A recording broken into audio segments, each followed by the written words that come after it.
유럽연합이 이번에 금리를 동결했습니다. 6월 6일 지난달에는 0.25% 내렸었잖아요. 그런데 7월 18일 오늘 이번에는요.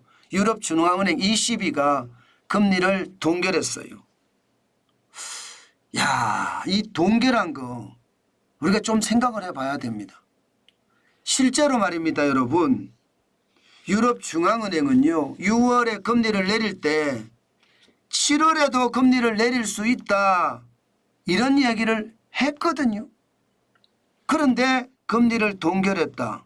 그러면 그 속에 함축된 의미를 우리가 한번 생각해 볼 필요가 있는 겁니다. 역시 예상했던 것보다 물가를 못 잡고 있구나. 저는 이것 유럽중앙은행 생각했다고 봅니다.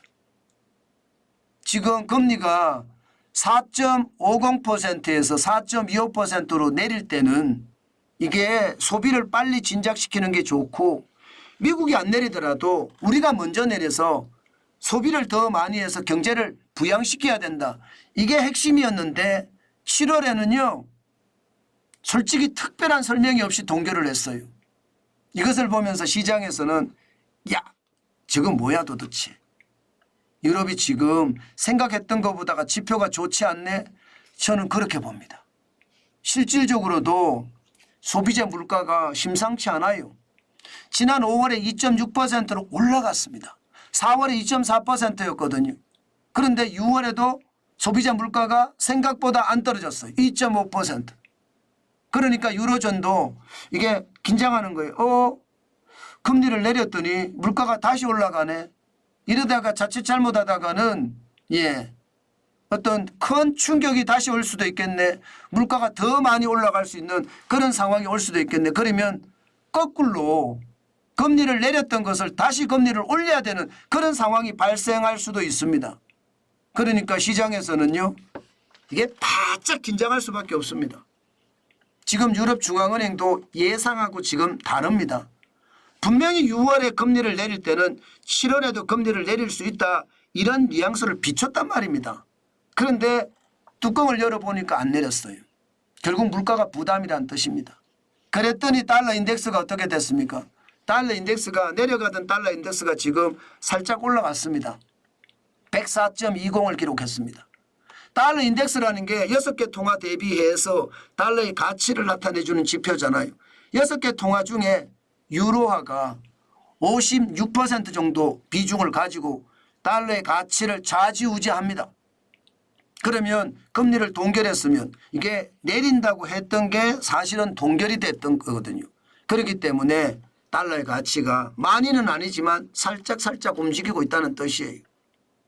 게다가 일본의 엔화나 영국의 파운드나 여기도 지금 뭔가 움직임이 있거든요. 엔화는 금리를 올리겠다, 일본은 올리겠다 이런 생각이지만 파운드는 영국은 내리겠다 이런 생각인데 유럽이 동결하는 걸 보면서 주춤주춤 할 겁니다.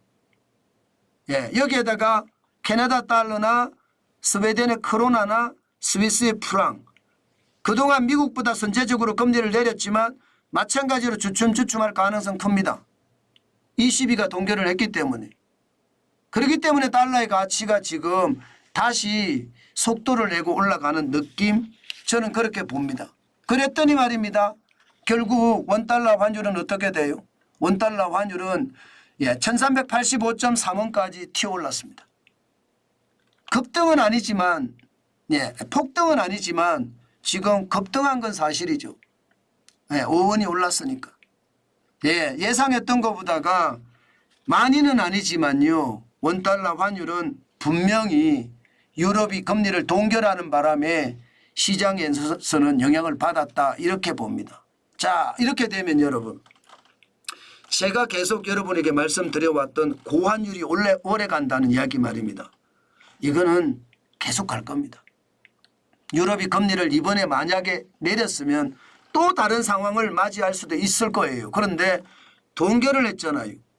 이것은 물가를 못 잡았다는 뜻이니까 결국 고환율이 오래 간다. 고환율이 오래 간다는 것은 국내 물가가 또 올라가는 상황이 발생이 되고요. 금리를 재인상할 수 있는 그런 상황도 맞이할 수 있다는 뜻입니다. 그렇게 생각을 하면 야, 고환율은 쉽게 이게 안 떨어지겠구나. 그 생각이 여러분들도 드시죠. 지금까지 미국이 나홀로 성장이기 때문에 이게 환율이 강하다 이렇게도 이야기를 해왔습니다. 그렇지만 유럽이 약하기 때문에 환율이 강하다. 네, 달러 인덱스가 강하다. 달러가 강하다. 이 생각도 여전히 유효한 것 같습니다. 경제가 유럽은 무너지고 미국은 강해지기 때문에 달러가 강세다. 이게 제가 어느 정도까지 이렇게 바뀌어 왔다고 말씀을 드렸습니다. 그러나 금리 때문에도 지금 또 달라질 수 있다는 거 한 번씩 생각을 해야 되고요. 더 중요한 것은 여기서 환율이 말입니다. 고환율을 오랫동안 유지할 거라는 것. 다시 한번 우리는 확인했습니다. 그만큼 말입니다.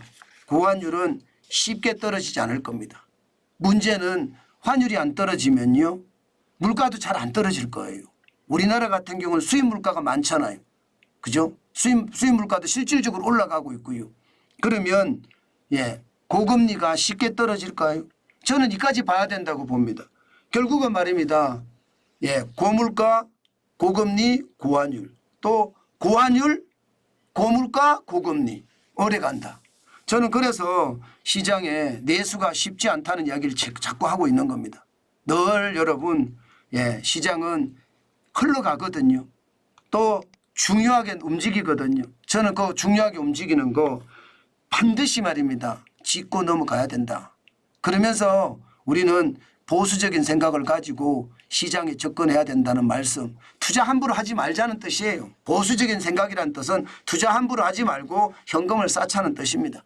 그렇게 하는 것이 결국 내 돈을 지키고 고환율 시대, 고물가 시대, 고금리 시대에 내가 살 수 있는 방법이다.